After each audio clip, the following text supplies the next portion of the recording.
E aí, já se inscreveu? Não?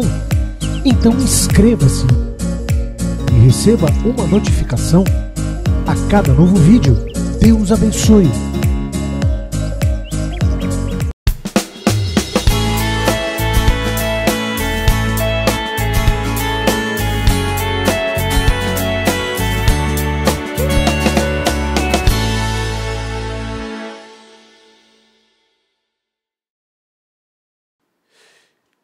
Os 52 dias começa a nossa grande referência e base de fé dos 52 dias, está no livro de Neemias. Eu quero que você acompanhe, porque você que acompanha a igreja há algum tempo, você que acompanha a igreja, os trabalhos que a igreja realiza, é importante que você saiba uma coisa: nós não fazemos 52 dias simplesmente como uma campanha, como algumas pessoas talvez passe pela cabeça delas. Nós fazemos os 52 dias. Nós vivemos os 52 dias. E é simples, é só você observar que a cada 52 dias, não só os testemunhos que nós trazemos das pessoas que têm vencido, alcançado, avançado, restaurado, sido restituídos dentro dos 52 dias, nós temos os nossos testemunhos pessoais, tanto pessoais como ministeriais. E vocês vão lembrar que os que acompanham o trabalho da igreja, que nos 52 dias do ano passado, é que nós fomos abençoados e tivemos aquela bênção da conquista do nosso templo novo, em São José do Rio Preto, o templo sede de São José do Rio Preto, de São Paulo, que foi fruto dos 52 dias do ano passado. E assim, cada ano as histórias estão aí, cada ano os resultados estão aí, porque nós cremos no Deus da Bíblia, nós cremos no que está escrito. É o mesmo Deus, é o mesmo Espírito, se for a mesma fé, serão os mesmos resultados. E eu creio também, e isso nos chama a atenção, que uma pessoa pode dizer: eu creio em Deus, eu creio na Bíblia, eu creio no que está escrito, porém, esse acreditar em Deus não o leva a uma fé de obras, uma fé de atitudes, e não há os resultados. Esse é o grande problema. Então, quando nós lemos o livro de Neemias, nós lemos que o que estava há 120 anos em ruínas, destruídos, em grande humilhação, era de Deus. Era o povo de Deus, era a cidade de Deus. Jerusalém já era a cidade de Deus. Israel já era o povo de Deus. Porém, aquele povo, por questões espirituais, pela sua fé, entraram num processo de derrotas, foram invadidos, os muros destruídos, muitos levados cativos, outros que permaneceram no local, alguns morreram, outros que permaneceram no local, permaneceram em ruínas, em grande humilhação, em grande sofrimento. E assim permaneceu por 120 anos. Por quê? Porque a fé se tornou uma fé passiva, uma fé acomodada, uma fé que não trouxe para a vida deles a manifestação do poder, da unção, da graça, do favor de Deus. Diga comigo: o muro ficou pronto no 25º dia de Elu, em 52 dias. Volta para, por favor, volta para Neemias 1. Neemias 1. Diz assim, acompanhe comigo a leitura. Palavras de Neemias, filho de Acalias, no mês de Quisleu, no 20º ano, enquanto eu estava na cidade de Suzã, Anani, um dos meus irmãos, veio de Judá com alguns outros homens, e lhes perguntei acerca dos judeus que restaram, os sobreviventes do cativeiro, e também sobre Jerusalém. E eles me responderam: aqueles que sobreviveram ao cativeiro e estão lá na província, passam por grande, diga comigo, passam por grande sofrimento e humilhação. O muro de Jerusalém foi derrubado, as suas portas foram destruídas pelo fogo. Quando ouvi essas coisas, sentei-me e chorei. Passei dias lamentando-me, jejuando e orando ao Deus dos céus. Cheguei a Jerusalém, Volta ali, por favor. Diga comigo. Quando ouvi essas coisas, sentei-me e chorei. Passei dias lamentando-me, jejuando e orando. Diga comigo, jejuando e orando ao Deus dos céus. Se eu der sequência nessa leitura, no último versículo, diz assim, ó. No último versículo, diz assim, ó. Senhor, que os teus ouvidos estejam atentos à oração desse teu servo e à oração dos teus servos que têm prazer em temer o seu nome. Fazem com que hoje este teu servo, diga comigo, seja bem sucedido, concedendo-lhe a benevolência deste homem. Pode dar sequência lá, por favor. Cheguei a Jerusalém depois de 3 dias de permanência ali. Saí de noite com alguns dos meus amigos. Diga comigo, eu não havia contado a ninguém o que o meu Deus havia posto em meu coração que fizesse por Jerusalém. Olha aqui, no capítulo 1 você vai ver que quando ele teve aquela informação de como estava a sua cidade, como estava o seu povo, como os seus irmãos estavam passando por grande humilhação, Deus colocou no coração de Neemias o desejo de restauração. Colocou lá no coração dele. Muda essa situação. Você pode mudar essa situação. Você pode reverter essa situação. Você vê que Deus coloca no coração das pessoas esse mesmo desejo. Mas o desejo não pode ser simplesmente uma vontade. Simplesmente assim, como eu gostaria que tudo mudasse. Como eu gostaria que fosse diferente. Isso não tem poder. Aliás, isso não muda nada. O que muda, às vezes nós não sabemos nem por onde começar uma mudança. Até porque se algum soubesse como fazer, já teriam feito. Essa é a verdade. Se alguém soubesse como mudar a sua situação, como transformar a sua vida, como ser restituído, como ser restaurado, já teriam feito. Ele também não sabia o que fazer, mas ele começou pelo ponto que define tudo. Ele começou, diga comigo, orando e jejuando. É o que muita gente despreza e acha que não é importante. É o que muitas pessoas desprezam e não acreditam ser importante parar para orar, para jejuar, para buscar a Deus.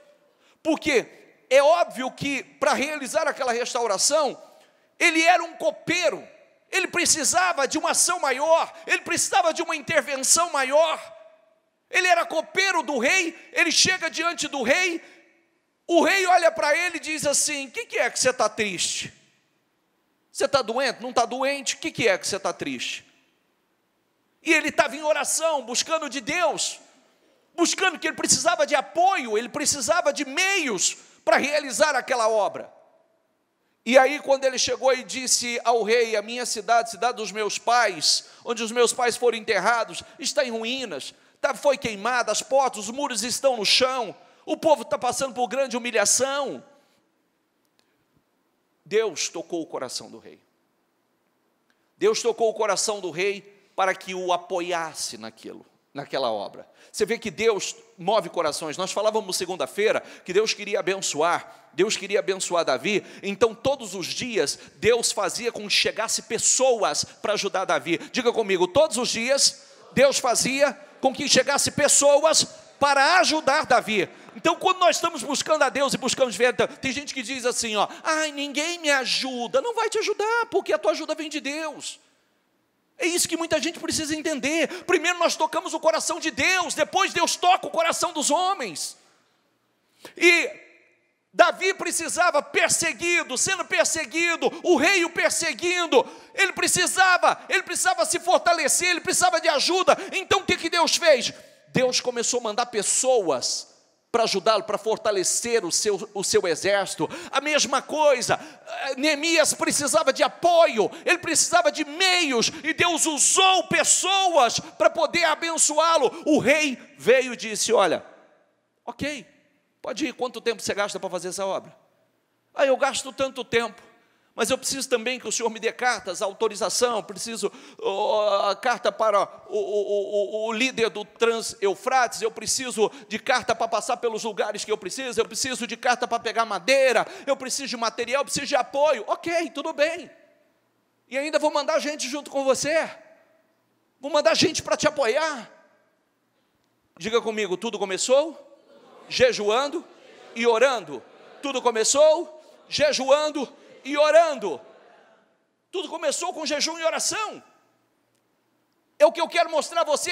Às vezes nós não sabemos o que nós vamos fazer, nós não sabemos que direção tomar, nós não sabemos nem qual será o primeiro passo. Quando ele começou a orar, ele não sabia nem qual seria o primeiro passo, só nasceu no coração dele aquele desejo de mudança, o desejo de restaurar aquilo. Vamos lá. Então eu lhes disse, vejam a situação terrível em que estamos. Jerusalém está em ruínas, as suas portas foram destruídas pelo fogo.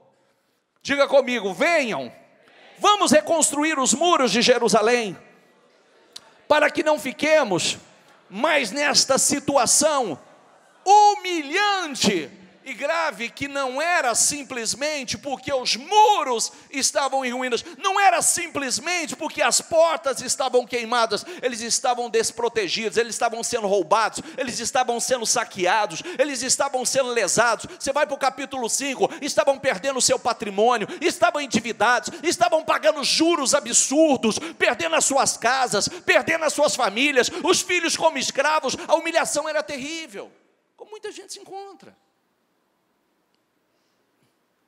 Também lhes contei como Deus tinha sido bondoso comigo, e o que o rei tinha me dito.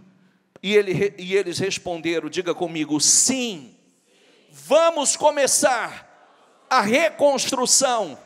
Diga comigo, e se encheram de coragem para a realização. Lê ali. Desse bom projeto de restauração, de restituição. Olha aqui, sempre a obra começa, você vê que os anos se passam, o tempo passa, e a obra de Deus continua a mesma. Você vê que o povo estava ali, eu tenho pregado essa semana inteira sobre isso. O ser humano, é muito perigoso a posição do homem. O ser humano, ele se adapta a tudo. Ele se adapta a tudo. O ser humano, ele aprende a conviver com qualquer coisa, inclusive coisas que não deveria se conformar, aceitar. Você já prestou atenção que tem pessoas que já aprenderam a conviver com a dor? Já aprenderam, já aceitaram, já estão numa situação já de aceitação, porque um certo momento tinha sonhos, um determinado período da sua vida, cheio de sonhos, cheio de projetos, algumas coisas aconteceram ao contrário, e muitos abortaram e já entraram numa zona de aceitação, de conformismo. E muitos já aprenderam a conviver com a dor, com a humilhação, com a vergonha, com a escassez. Já aprenderam, se conformaram. E nós não podemos, porque muitos, imagine, 120 anos, para muitos aquilo ali já era uma situação já estabelecida. Concorda comigo? Se falasse assim, se tivesse que mudar, já teria mudado. Mas se não mudou até hoje, é porque não foi a vontade de Deus mudar? Será que é? Será que seria assim? Não, não era. É porque ninguém buscou a Deus da maneira que precisava buscar. Enquanto alguém não se levanta com esse espírito, vamos mudar. É possível mudar, é possível sair dessa situação, é possível viver uma vida diferente. É possível. E observe que, como o espírito deles ali certamente já estava um espírito morto, Deus levantou Neemias, que estava em outra região. Neemias que estava em profunda comunhão com Deus. E aí vem Neemias, como hoje, depois de milhares de anos, chega a igreja com o mesmo espírito, para dizer a você, olha a situação, você não precisa aceitar essa situação, você não é para você viver assim, não é a situação que Deus tem para você. Você não tem que aceitar viver uma vida humilhante, humilhado, envergonhado, sendo roubado, perdendo, gemendo, padecendo, uma vida de dores. Você não tem que aceitar isso. Vamos lutar, vamos reconstruir, porque o que acontece é que muitas pessoas já dizem assim, se Deus tivesse que fazer na minha vida, já teria feito. Não, querido, Deus está esperando um levante espiritual, Deus está esperando uma mudança, Deus está esperando buscar diferente, orar diferente, clamar diferente. Deus está esperando uma fé de sacrifício, não uma fé na zona de conforto. Uma fé na zona de conforto não traz resultado para ninguém. É uma fé passiva. A fé é ativa, não é passiva. É como os últimos dias nós temos falado, paciência é importante, mas paciência, esperança é importante. Eu tenho esperança, é importante esperança, mas esperança é do esperar, e a fé é do agir. Eu preciso ter as duas coisas, eu preciso saber esperar, mas o meu esperar tem que ser um esperar agindo a minha fé, porque a fé traz à existência aquilo que não existe. A fé muda, a fé é a certeza das coisas que eu espero. Amém? Não é esperar o pior, é esperar o melhor. Não é esperar que a situação se agrave, é esperar o melhor.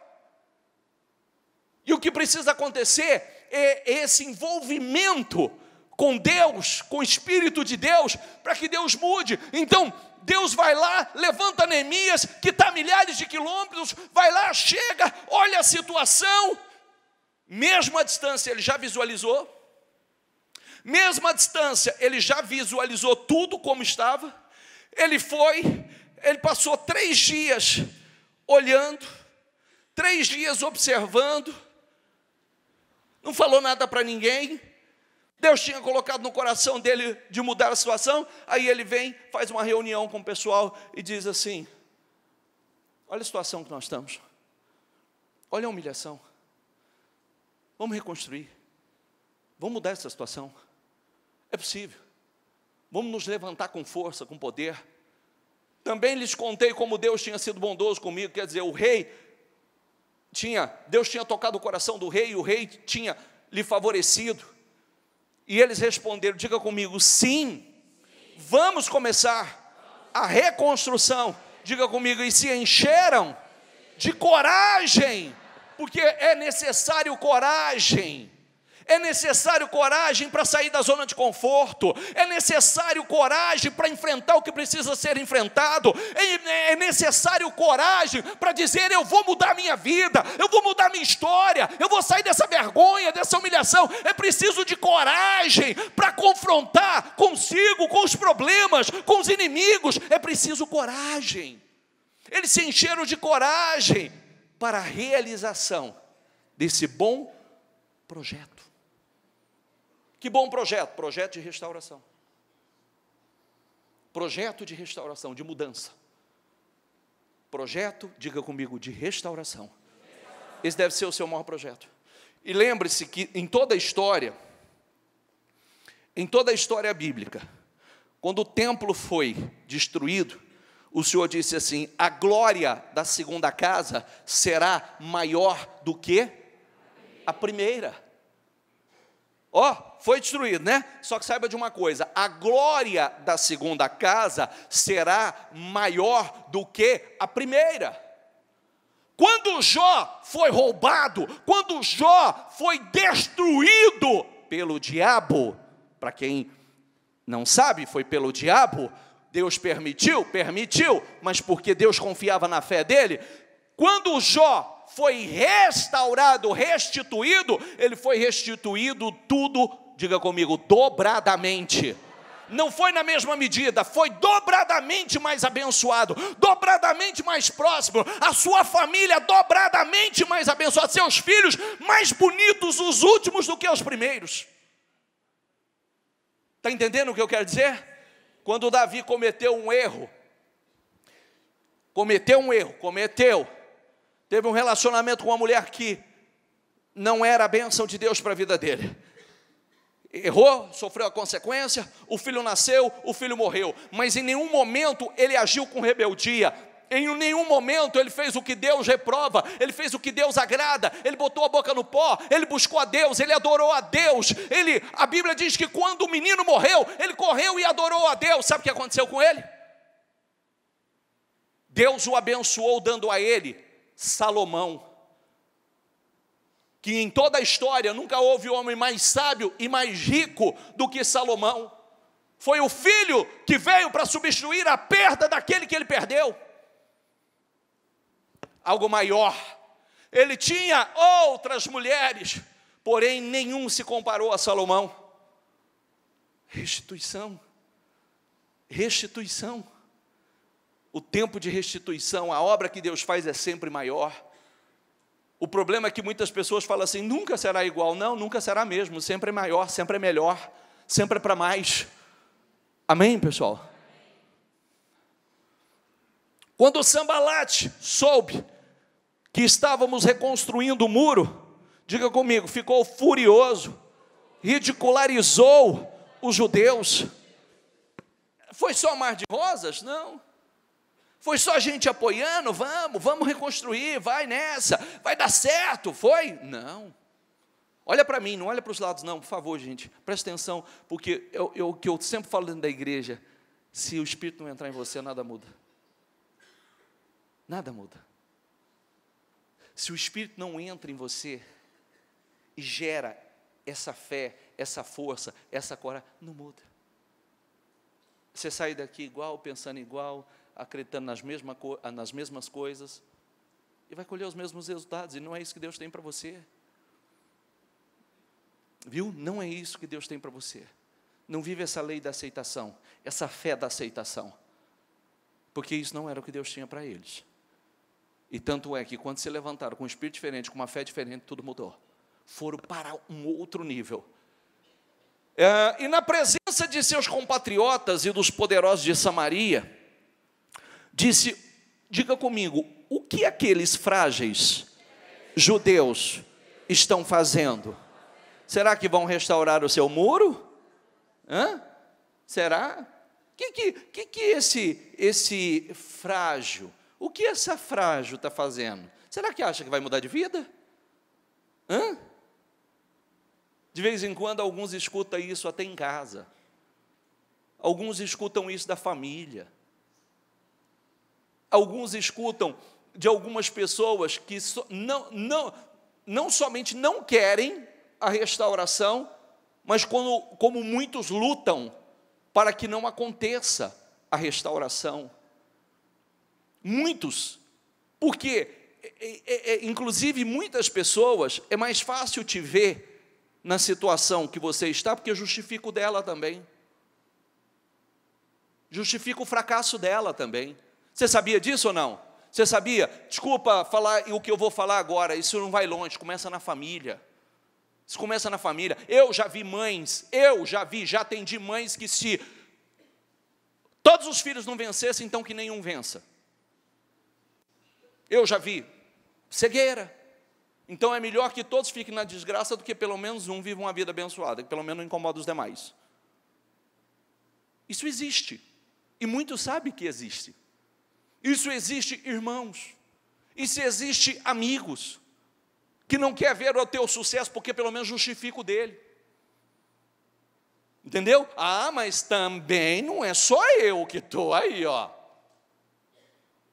Então pegue outro como exemplo, não a mim. Pegue outro como exemplo, não a você. Não é verdade? Quer escolher outro, escolha outro, mas eu não vou ser teu exemplo não, querido. Eu não serei o exemplo, a tua justificativa não vai servir, eu não vou ser o exemplo dessa justificativa não. E existem pessoas que se você não vence, ela justifica o dela. Ah, também não é só eu, está vendo? Olha lá o fulano também, olha que vida desgraçada, olha lá, ó. Então, enfim, justifica. E você tem que dizer o seguinte, como está aí em toda a história, o povo de Deus sempre foi, diga comigo, a fé vem do ouvir, diga comigo, a fé vem do ouvir, e do ouvir a palavra, diga a fé vem do ouvir, e do ouvir a palavra, diga a fé vem do ouvir, e do ouvir a palavra, e como é que a fé para restauração acontece? Como é que a fé para cura acontece? Como é que a fé para prosperar acontece? A fé para restaurar acontece? A fé da restituição acontece? A fé vem do ouvir e do ouvir a palavra. A fé vem do ouvir e do ouvir a palavra. Ninguém vai ter uma fé para alcançar aquilo que almeja, deseja, se não ouvir a palavra. Tem gente que não ouve a palavra. A fé vem do ouvir, está escrito, a fé vem do ouvir e do ouvir a palavra. Eu não sei o que fazer para ter fé. A fé vem do ouvir e do ouvir a palavra. Como é que eu creio que Deus cura? Ouvindo a palavra. Como é que eu creio que Deus prospera? Ouvindo a palavra. Como é que eu creio que Deus restitui? Ouvindo a palavra. Ouvindo a palavra. Joel 2:27. Não é o que está aqui não, não vai estar aqui não.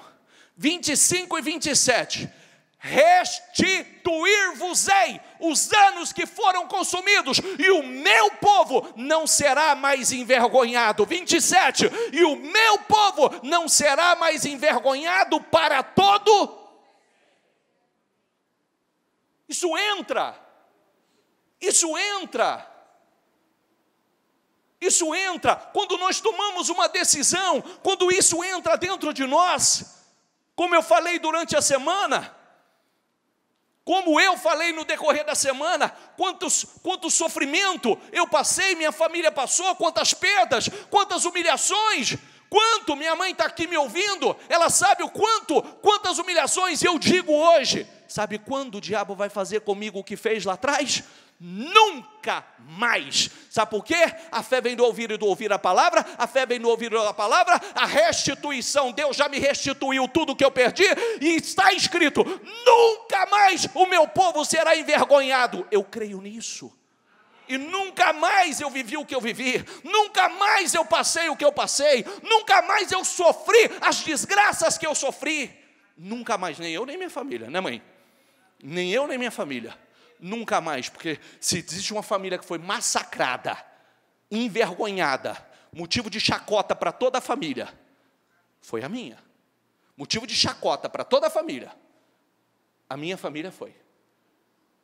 Só que hoje não tem ninguém como nós, nem perto de nós, porque existem bênçãos que o dinheiro pode mensurar, e existem bênçãos que o dinheiro não pode mensurar. Você sabe disso. Amém? E isso tudo em cima do que? Da palavra. Restituir-vos-ei os anos que foram consumidos. E o meu povo, diga comigo, não será mais envergonhado Só que também a forma de buscar a Deus mudou. A forma de servir a Deus mudou.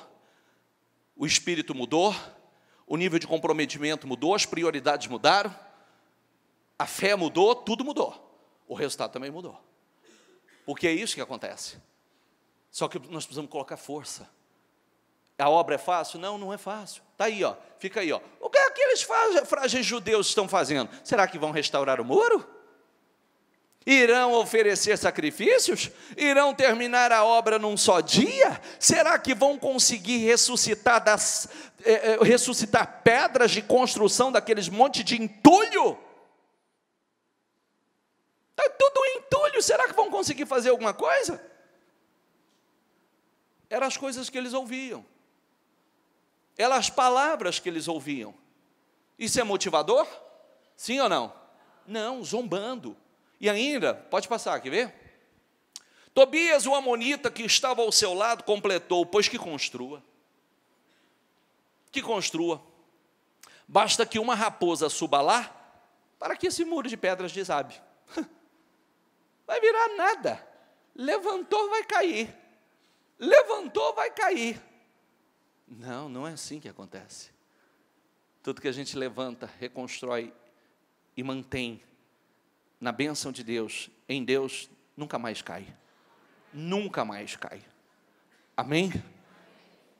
Nesse meio tempo, fomos reconstruindo o muro, até que toda a sua extensão, chegamos à metade da sua altura, pois o povo estava, diga comigo, pois o povo estava totalmente dedicado ao trabalho. Totalmente dedicado àquela obra. Você vê que tinha gente contra, mas aqueles que estavam focados, estavam 100% focados, estavam dedicados. Tinha muita gente contra, gente zombando, gente criticando, e não foi só zombaria, não. Foi ameaças, foi tentativas de morte, armaram ciladas para poder, tudo isso para impedir que a restauração acontecesse. Nesse meio tempo,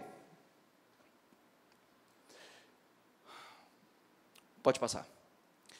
Quando, porém, Sambalate, Tobias, os árabes, os amonitas e os homens de Asdod souberam que os reparos nos muros de Jerusalém tinham avançado e que as brechas, diga comigo, e que as brechas estavam sendo fechadas, ficaram furiosos. Você vê?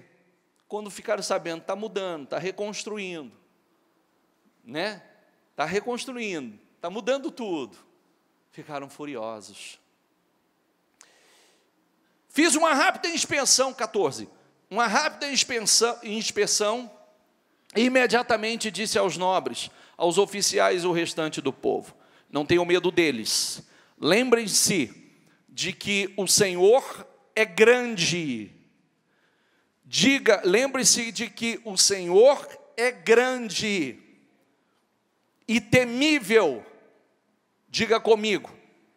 E lutem por seus irmãos, por seus filhos, por suas filhas, por suas mulheres e por suas casas. Meu Deus, olha que coisa. Deus é grande. Deus é temível. Lute pelos vossos irmãos. Lute pelos seus filhos, pelas suas filhas, lute pelas suas mulheres, lute pelas suas casas. Essa palavra é muito forte. Lute, vamos lutar. E aquelas pessoas deixaram entrar e disseram: vamos lutar. Olha a palavra, é a mesma, não tem nada diferente do que acontece hoje. Lembre-se que o Senhor é grande, Ele é temível. Lute por seus irmãos, lute pelos seus filhos, por suas filhas, por suas mulheres e por suas casas. Lute pelos seus sonhos, lute pela sua vida, lute pela sua prosperidade, lute pela sua saúde, lute pela sua realização, lute. Quando você luta, você vence. Quando você luta, acontece. Lembre-se que na Bíblia existe 4 grupos de pessoas. Você é quem vai decidir que grupo de pessoas você será. Tem um grupo que a palavra entra no coração, mas rapidamente o diabo tira. Então tudo é mais ou menos assim, não é bem assim. Não acredito que seja assim. O diabo tirou do seu coração. Tem um segundo grupo que a Bíblia diz que no tempo da tentação, até há um momento que recebe a palavra com alegria, mas no tempo da tentação, como, diga comigo, não tem raiz. Esse é o problema. Sabe por que muitas pessoas não têm fruto e não dá fruto? Porque não criou raiz. Tem que criar raiz. Que quando você cria raiz, cresce para cima, cresce com força. Então, no tempo da tentação, se desvia. Tem um outro grupo que as preocupações ou os prazeres e as riquezas deste mundo também sufocam a semente. Mas tem o grupo que retém a palavra, tem um grupo que retém e dá fruto 30, 60 ou 100 vezes mais. Tem gente colhendo 30, 60, 100 vezes mais, porque retém a palavra. Nós precisamos estar atentos, que grupo eu pertenço? O diabo já tirou do coração sua palavra? O tempo da tentação fez com que você desistisse? As preocupações têm sufocado a semente? Ou você vai fazer parte daquele grupo que retém, que a semente entra, você diga, eu creio, eu acredito, e essa semente vai dar fruto no meu coração, e vai tornar a minha vida frutífera. Amém, pessoal? Daquele dia em diante, enquanto metade dos homens fazia o trabalho, a outra metade permanecia armada de lanças, escudos, arcos e coraças. Os oficiais davam apoio a todo o povo de Judá, que estava construindo o muro. Aqueles que transportavam material faziam o trabalho, diga comigo, com uma mão e com a outra segurava a arma. A pressão se tornou tão grande, a pressão para fazê-los desistir se tornou tão intensa, tão violenta, que houve um momento que eles já não tinham mais como trabalhar com as duas mãos. Eles tinham que trabalhar com as mãos e estavam com material de trabalho, com a pedra na mão, com a colher, com o material de trabalho, na outra espada. Tinha que estar preparado, porque a pressão foi tão grande para fazê-los deixar aquela obra, para fazê-los abandonar, que eles chegaram a um ponto que eles já não tinham mais como, era uma mão, ferramenta de trabalho, outra espada. Há momentos que revezavam, há momentos que um grupo trabalhava, o outro vigiava, um grupo trabalhava, o outro vigiava. Tinha dia que não trocava de roupa, tinha dia que não dormia, tinha dia que não comiam da forma que dava. Tão intenso, a guerra tão intensa, a pressão tão intensa que passaram a sofrer. Não é fácil. Nós passamos por isso? Passamos. Há momentos que vem pressões de todos os lados? Há momentos que nós estamos, que tem que estar com a ferramenta de trabalho numas mãos, a espada na outra? Sim. A espada na outra, pronto para a guerra? Sim. Há momentos que dá para comer? Dá. Há momentos que dá para tomar banho? Não. Mas o quanto estamos determinados? É o que eu costumo dizer, né? Uma pessoa vence quando ela para de se prender a coisas que são coisas seculares. A pessoa passa a vencer quando ela começa a vencer a ela mesma, quando ela começa a vencer as suas emoções, quando ela começa a vencer emoções sabotadoras, quando ela começa a superar limitações, é o tempo, é a dor. Hoje eu estou com dor, hoje eu estou com dor de cabeça, hoje me atacou o intestino, hoje me atacou, a pessoa está focada. Não, isso não vai me fazer parar. Hoje não deu para tomar banho, hoje não deu para comer, hoje não deu, não, mas não vai me fazer parar, eu estou focado, isso é coisa secular. Isso é coisa secular, e daqui a pouco eu como, daqui a pouco eu tomo banho, daqui a pouco eu faço o que precisa fazer, daqui a pouco eu estou determinado a vencer, eu preciso vencer. É o que a Bíblia ensina, de força em força, coloca força, Deus opera no esforço. Deus opera, diga comigo, Deus opera no esforço. Deus está vendo o nosso esforço. Deus está vendo o nosso esforço. Eu tenho falado nos últimos dias, o tempo que começou a mudança na minha vida foi quando eu estabeleci um propósito de estar na igreja todos os dias, de buscar todos os dias, de clamar todos os dias. Eu andava numa moto emprestada. Quando eu estabeleci esse propósito daquela época, daqueles 60 dias que eu me comprometi de estar na igreja, aproximadamente 30, 40 choveu. 30, 40, derramava cada pé d'água. E eu pensava assim, meu Deus, mas hoje não dá. E eu falava para minha esposa, mas nós vamos, mas como é que nós vamos assistir o culto? Não tem problema, vamos sentar lá no fundo, lá, encharcado, molhado, mas eu estou determinado. Deus vai mudar a nossa história, Deus vai mudar a nossa vida, Deus vai nos abençoar. Do jeito que está, eu não aceito ficar mais. E eu sabia que muitas escolhas eu fiz errado. Muitas coisas que eu estava colhendo era culpa minha, mas eu precisava mudar. A minha vida precisava mudar. Agora eu precisava fazer certo. Às vezes a gente coloca tanta força para fazer o errado, por que não coloca força para fazer o certo? Não é verdade? Coloca tanta força para fazer coisas erradas, tem que colocar força para fazer aquilo que é certo. Aqueles que transportavam o material faziam o trabalho com uma mão e com a outra seguravam a arma. Eu, os meus irmãos e os meus 4:23, os meus homens de confiança e os guardas que estavam comigo, nem tirávamos a roupa. E cada um permanecia de arma na mão, preparado para a luta, preparado para a guerra. Você vê que às vezes a gente fala, né? Ah, não, foi guerra, pressão, todo o tempo, pressão para largar. Tem gente que diz assim, ó, ai, é muita pressão. Hã? É muita pressão. Querido, como é que a locomotiva anda? Hã? Põe pressão nela, que o vapor faz ela ir para frente. E quanto mais pressão, mais força ela vai. Viu? Quanto mais força vai. Quanto mais força vai. Que nós falávamos semana passada. Como é que um veleiro vai? Se o vento toca. Parece que tem um vento contrário. Ajusta as velas. Ajusta e você vai continuar indo.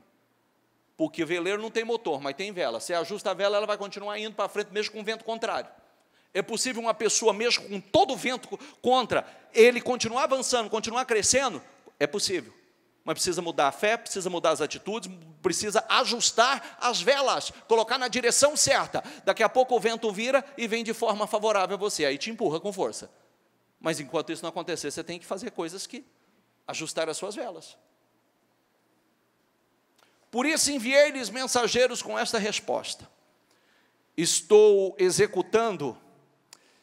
Você sabe que aqui no capítulo 6, você vê que eles lutaram de todas as formas. Ameaçou, mandou ameaça, criou situações. Por último, só tinha uma alternativa. Só tinha uma alternativa. Vamos fazer o seguinte. Vão contratar profetas. Vamos contratar profetas. E vamos falar que Deus está mandando ele fazer outra coisa. E contratou profetas corruptos, profetas mentirosos, para poder tentar fazer com que ele tomasse uma outra direção. Por isso enviei-lhes mensageiros com essa resposta. Diga comigo, estou executando um grande projeto e não posso descer. Por que parar a obra para ir encontrar-me com vocês? Como chama isso? Hã? Isso. Como se chama isso? Foco. Vem cá, que eu tenho um negócio para você. Querido, eu estou executando um grande projeto. É um grande projeto de restauração, é um grande projeto de restituição, é um grande projeto de mudança, e eu não posso parar. Eu não posso e não vou parar. Por que parar? Por que parar para encontrar com você? Eu tenho um trabalho mais importante. É isso que nós precisamos parar e pensar. O que é mais importante na nossa vida? Sempre que você for fazer alguma escolha, sempre, o que é mais importante? Eu costumo dizer que a vida de uma pessoa muda quando a vontade dela vencer é maior. Maior do que o sono, maior do que o cansaço, maior do que a fome, maior do que a sede, maior do que a preguiça dela. É quando a vida dela muda. Porque quando a fome e a determinação, o foco em vencer é maior, nada tira do foco, nada tira do projeto. O desejo de viver aquilo, que Deus colocou dentro dela é maior, e ela diz, não vou parar. Eu estou a cada dia mais perto, cada dia mais próximo, cada dia. Eu não posso parar, porque se eu parar eu tenho que recomeçar. Se eu parar, quem vai fazer por mim? Se eu largar essa obra, quem vai fazer? Se eu desistir, quem vai fazer? Se eu cair, quem vai me levantar? Se eu fizer a escolha errada, quem vai me apoiar? Porque quando você faz a escolha errada, você arruma uma quantidade de gente gigantesca para apontar o dedo para você. Chamado derrotado, fracassado, né? Você não dá conta de nada, você não dá conta. Então você tem que estabelecer foco na tua vida. O que é o foco principal? Qual que é o teu projeto de vida? O que você tem como objetivo? Porque senão qualquer coisinha, qualquer convitezinho ou qualquer pressão vai fazer você parar. Qualquer situaçãozinha vai te tirar do foco. Esse é o grande problema. Está justamente, não, eu tenho um foco, eu tenho um objetivo, eu vou. Inclusive, você sabe que as pessoas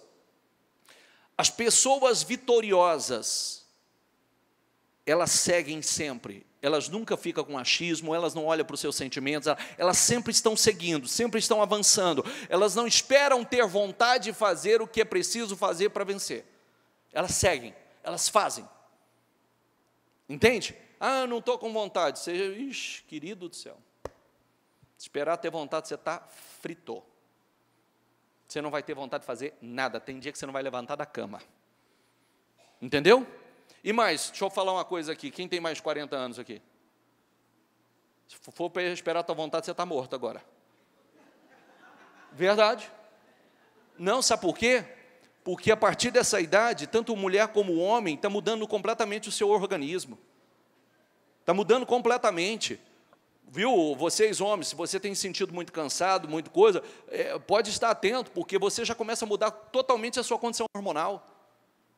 Viu? Começa a mudar, as mulheres mudam, o homem mudam. E o homem, você sabe que se o seu corpo vai perdendo testosterona. E isso é vida, energia para o homem. E aí, se você não está... aí você não tem vontade de fazer nada. A verdade é essa, você não tem vontade de fazer nada. Então a gente age por fé, anda por fé e faz as escolhas certas. Porque nós temos muito a conquistar, muitos a viver. Biblicamente tem homens com histórias lindas, como Josué e Caleb. Caleb aos 80 anos, cheio de vigor, cheio de fé, cheio de espírito, querendo, dai-me a minha terra, dai-me essa montanha que eu quero conquistar. Cheio de sonhos aos 80, com vigor de 40, diz a Bíblia. Isso é uma coisa linda, você vê que Deus preservava esse povo de uma forma linda. A própria Sara manteve o seu vigor ao ponto de chegar um momento de, por onde Abraão está passando, o rei dos egípcios, pegar Sara para se tornar uma das mulheres do seu harém, aos 65, depois, perto dos 90 anos, a mesma coisa. Porque Deus preservava essas pessoas, e nós somos preservados pela fé. A fé rejuvenesce, a fé coloca aquele desejo de viver, a fé coloca sonhos dentro de nós, o Espírito de Deus nos faz sonhar. Amém?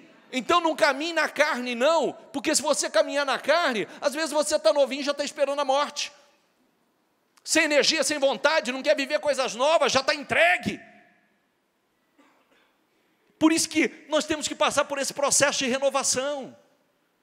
Esse processo, nos encher do Espírito, nos encher da palavra. Diga comigo mais uma vez, diga: fé vem do ouvir e do ouvir a palavra. A fé vem do ouvir e do ouvir a palavra. A palavra entra, ela gera essa fé dentro de você. Eu creio, eu vou viver isso, eu acredito.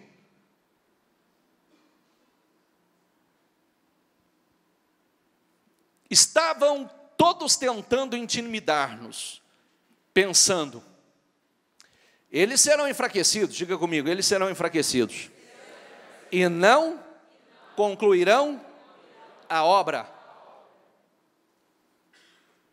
É o que o diabo faz, é o que usa as pessoas para fazer. Ele vai ser enfraquecido, e não concluirão a obra.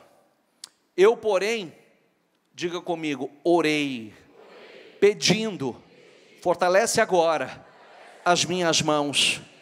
Você vê, né, que ali o cansaço, a fadiga, o cansaço do dia a dia, a luta, todos os dias trabalhando dia e noite, ameaça, pressão, ô Senhor, fortalece as minhas mãos, meu Deus, ajuda, as ameaças são grandes, a intimidação é grande, fortalece as minhas mãos, é isso que nós temos que fazer. Senhor, hoje eu estou cansado, Senhor, hoje eu estou sem força, me fortalece, Senhor. Fortalece, porque a Tua palavra diz que o Senhor fortalece o cansado, dá vigor àquele que não tem mais nenhum vigor. Meu Deus, me fortalece, me dê ânimo, Senhor, me restaura, me levanta, Senhor. Pode passar. Neemias 6,10, um dia fui à casa de Semaias, filho de Delaias, neto de Metabel, que estava trancado portas adentro. Ele disse, vamos encontrar-nos na casa de Deus, no templo, as portas fechadas, pois estão querendo matá-lo. Eles virão esta noite. Todavia eu lhe respondi, diga comigo, acha que um homem como eu deveria fugir? Homem de Deus foge? Homem de Deus se esconde? Tem que enfrentar, vamos enfrentar. Vai fugir de problema? Vai fugir de desafios? Vai fugir porque a pressão é grande? Vai fugir porque tem sofrido ameaças? Se eu fugir, o que vai acontecer? E se eu enfrentar, o que vai acontecer? Se eu enfrentar, Deus vai me dar vitória. Se eu enfrentar, eu vou dar a volta por cima. Se eu enfrentar, eu vou para um outro nível. Se eu enfrentar, é o que Deus quer que eu faça, e eu serei altamente recompensado. Alguém como eu deveria entrar no templo para salvar a vida? Não, não irei, não vou me esconder não. Percebi que não tinham, diga comigo, que Deus não tinha enviado, e que ele tinha profetizado contra mim, porque Tobias e Sambalate tinham o contratado. Você vê, o que eu disse agora há pouco, profeta com profecias mentirosas, enganosas, mas como é bom a pessoa ter discernimento, e ter discernimento do Espírito. Ele tinha sido pago para me intimidar, a fim de que eu cometesse um pecado agindo daquela maneira. Diga comigo, a fim de que eu cometesse um pecado agindo daquela maneira. Que maneira?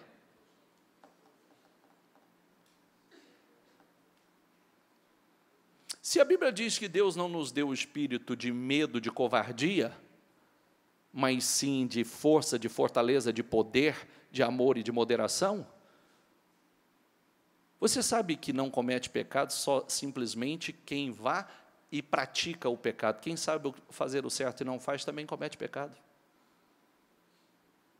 Quem sabe o que tem que fazer, o que deve fazer e não faz, também comete pecado. É o que a Bíblia ensina. Quem sabe o que tem que fazer, o que Deus quer que faça e não faz, também comete pecado.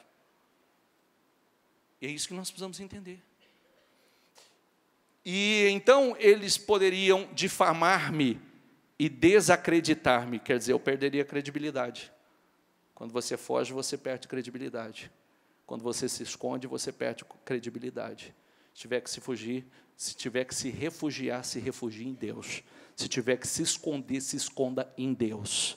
Se tiver que buscar força, busque força em Deus. Amém? Lembra-te do que fizeram Tobias e Sambalate, meu Deus. Lembra-te também da profetisa Naodia e do restante dos profetas que estão tentando me intimidar. O muro, diga comigo, ficou pronto no 25º dia de Elul, em 52 dias. Isso é muito forte. Isso é muito forte. Porque a partir daqueles 52 dias, eles começaram uma nova vida. A partir daqueles 52 dias, eles começaram uma nova história. A partir daqueles 52 dias, porque o Espírito mudou, eles se levantaram, eles começaram a fazer o que precisava ser feito. A partir daqueles 52 dias, começou um tempo de honra, de glória, de restauração, de restituição, um tempo de prosperidade. Deixa eu só passar algumas coisas bem rápidas aqui, para a gente entrar na oração. Pode passar, por favor.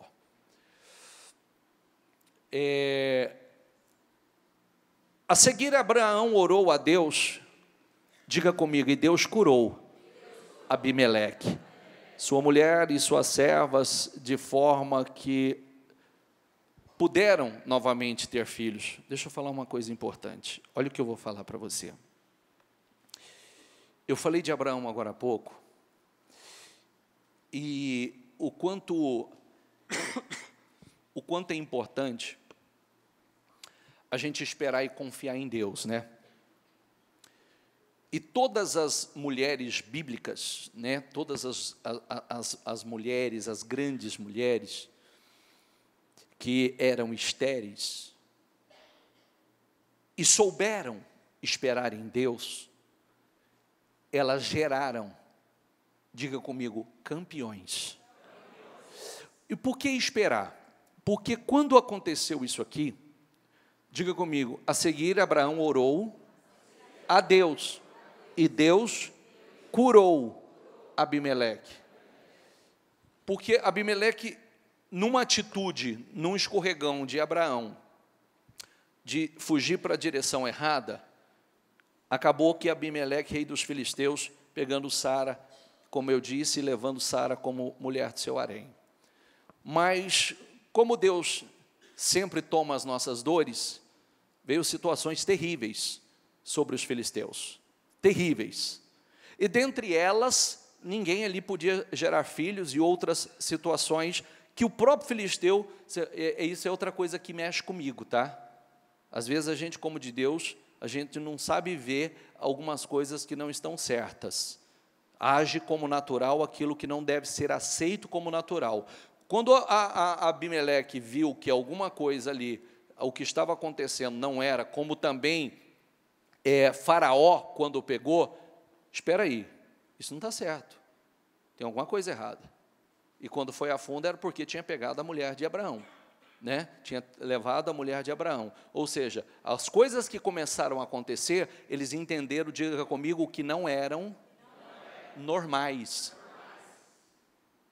E às vezes a gente trata coisas que não são normais como coisas completamente normais. Você vê que eles não serviam ao Deus, Faraó servia aos deuses do Egito, Abimeleque, os deuses dos filisteus, e souberam entender que algumas coisas não eram normais. Mas vamos lá, não quero me prender a isso. Quando Abraão, que talvez esse possivelmente é o primeiro milagre descrito na Bíblia, quando Abraão orou a Deus, e Deus curou Abimeleque, a mulher dele era estéril. Deus curou Abimeleque, sua mulher, suas servas, de forma que puderam novamente ter filhos. Todas as mulheres, as servas, tinham filhos. Todas as mulheres e a serva tinham filhos, e a dele não. O que o senhor quer dizer com isso, bispo? O quanto às vezes nós somos testados em coisas, na nossa paciência, na nossa perseverança, na nossa fé. Ele orou, e as mulheres dos filisteus, todas geraram filhos. E a mulher dele era estéril. Não gerou. Mas, o quanto você é recompensado por confiar e esperar em Deus. Porque o propósito de Deus era algo muito grande. Quando Deus abençoou Sara, mulher de Abraão, ela teve Isaque, que foi um campeão, que foi um grande instrumento de Deus.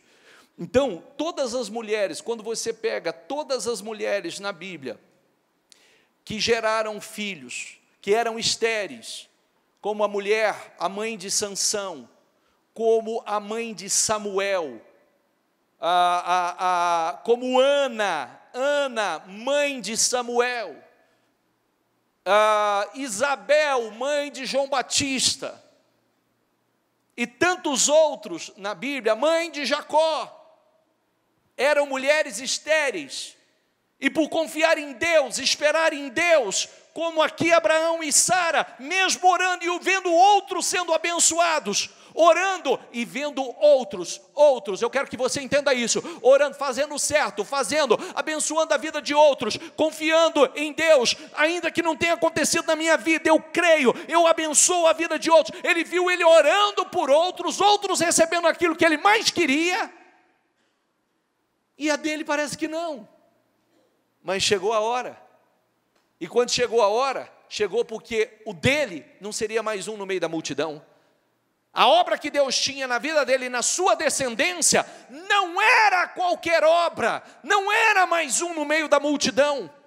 E por esperar, ele foi altamente recompensado, por confiar e esperar em Deus.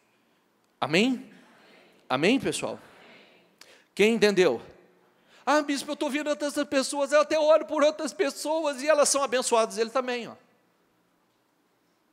É o que ele mais queria nesse momento, era ter filhos. Ele orou por quem não servia a Deus, e Deus abençoou. Até as servas foram abençoadas. Só que quando chegou a vez dele, você vê que a obra que Deus fez na vida de Abraão, hoje, Abraão, Isaac, Jacó, e aí vem, até nós aqui que somos descendências de Abraão. Todos nós somos. O Senhor disse a ele, se você crer, a sua descendência será como o pó, como a areia da praia, como as estrelas dos céus. E você pode prestar atenção, que hoje nós somos exatamente assim no mundo inteiro. Nós estamos espalhados pelo mundo inteiro, todos descendência de Abraão. Amém? Porque confiou em Deus. Pode passar? Porque o Senhor havia tornado estéreis todas as mulheres da casa de Abimeleque, por causa de Sara, mulher de Abraão. Gênesis 21, o Senhor foi bondoso com Sara, como lhe dissera, e fez por ela o que prometera. Diga comigo, fez por ela o que prometera. Sara engravidou e deu um filho a Abraão em sua velhice, na época fixada por Deus em sua promessa. Abraão deu o nome de Isaque, ao filho que Sara lhe dera. Quando seu filho Isaque tinha 8 dias de idade, Abraão o circuncidou, conforme Deus lhe havia ordenado. Estava ele com 100 anos de idade, quando lhe nasceu Isaque, seu filho. Sara lhe disse, diga comigo, Deus me encheu de riso, e todos os que souberem disso rirão comigo. Que era o significado do nome de Isaque também. Deus me encheu, diga assim, diga comigo, diga com toda a sua fé, diga, o meu Deus, diga, vai encher a minha boca de riso. Crê nisso ou não crê? Deus vai encher sua boca de riso. Deus vai encher sua boca de riso. Pode parecer que não vai acontecer, pode parecer que passou da hora, pode parecer como aqui. Deus vai encher. Há uma recompensa muito grande. É o que eu disse no início. A restauração, a restituição é sempre muito maior do que era. A unção é sempre maior. A realização é sempre maior. Por isso vale a pena confiar e vale a pena esperar. E acrescentou, quem diria a Abraão que Sara amamentaria filhos?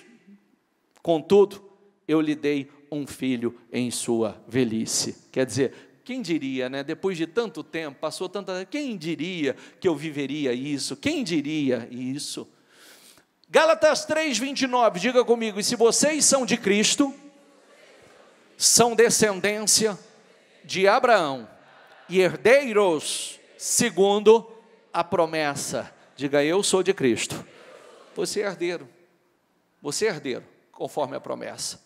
Passa, por favor. de modo que vocês não se tornem negligentes, Hebreus 6,12, de modo que vocês não se tornem negligentes, mas imitem aqueles que, por meio da fé e da paciência, vou repetir, de modo que vocês não se tornem negligentes.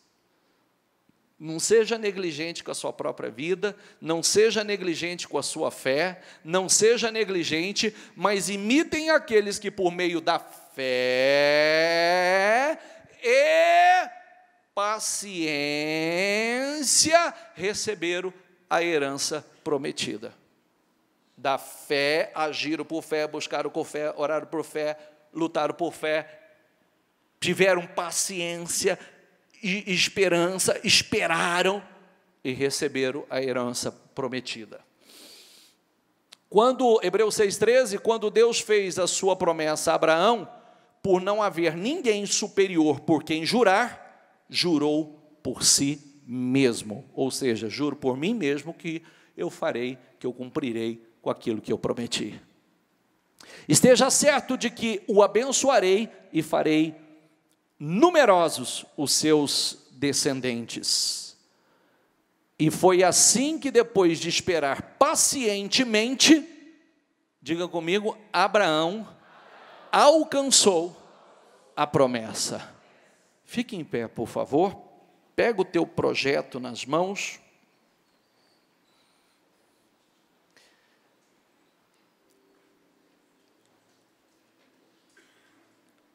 Segura na sua mão.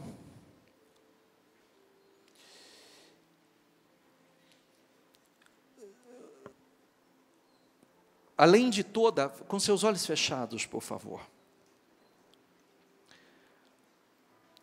Além de todo o propósito de restauração que nós meditamos agora no livro de Neemias,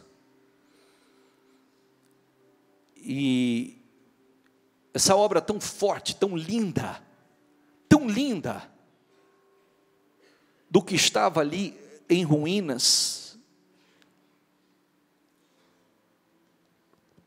há 120 anos aproximadamente,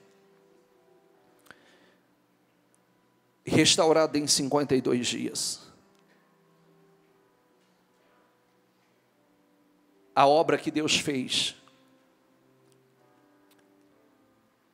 coloque no teu espírito, que a restauração é sempre maior, a restituição é sempre maior do que foi no passado. Essa restauração,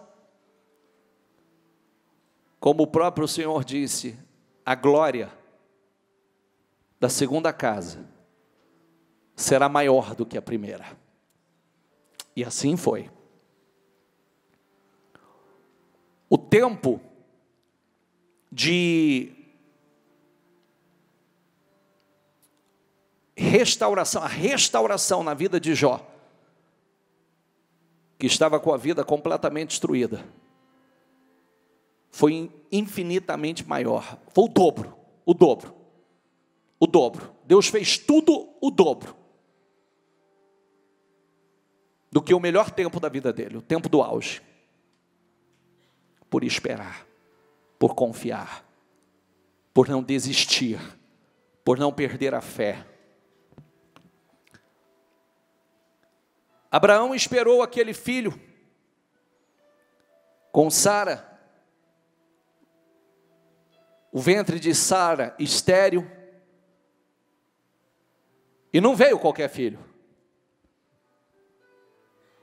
veio Isaque, um campeão, um homem extraordinário. Rebeca também era estéril, não veio qualquer filho, veio Jacó.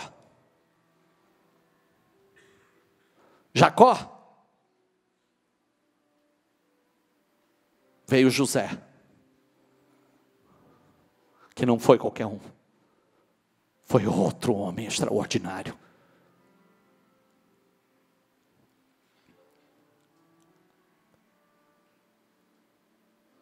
A mãe de Sansão era estéril. Gerou Sansão, outro campeão. Obra grande Deus realizou na vida e através desses homens.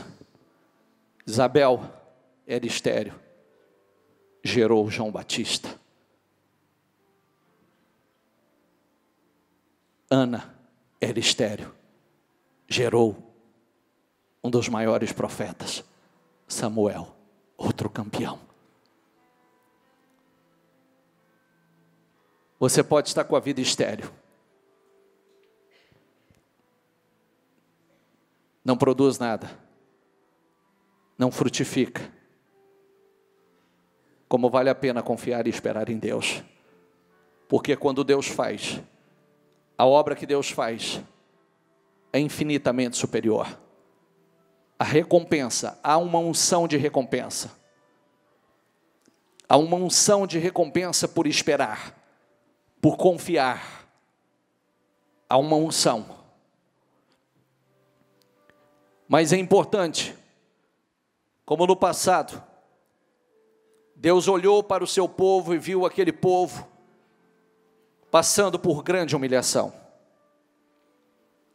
Certamente Deus tentou falar o coração de muitos lá,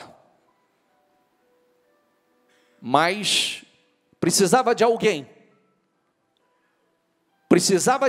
que chegasse com muita força e dissesse: vamos mudar essa situação.